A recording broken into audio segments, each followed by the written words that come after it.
What was it that politicised you? What was it specifically that politicised you?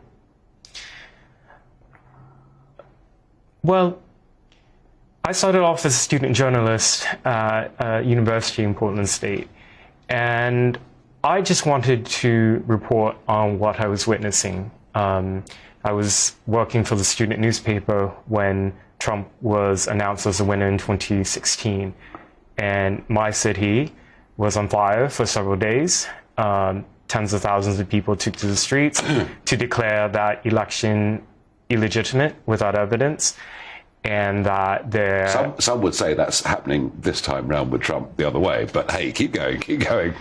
They rioted for 3 days, and the response from the liberal establishment was that that rage was legitimate, and political violence, when carried out for left-wing causes, is legitimate. All about means and ends, yeah. And I sought to just document the violence with my mobile phone and post it on social media. And eventually I learned very quickly about Antifa. And, I'm sitting in front of you today as an independent journalist, but according to my detractors, they say I'm one of the most dangerous people in America who has to be eliminated.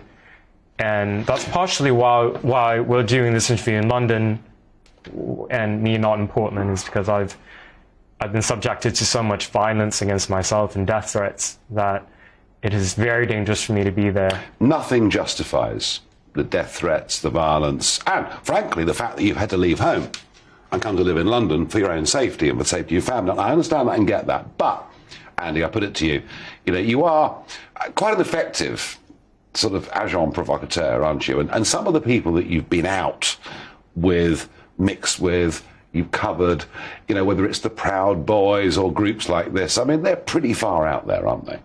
Yeah, so I disagree with the characterization that I'm a provocateur. I think I have been on the ground covering brawls and riots and violence from people of all political persuasions.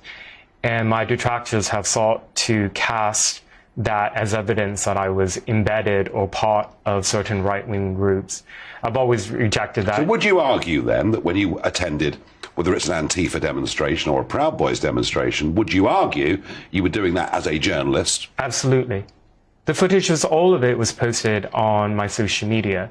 And nobody applies that same type of standard to, let's say, left-wing journalists who communicate and travel with Antifa Black Bloc groups. They're still given the label of journalists.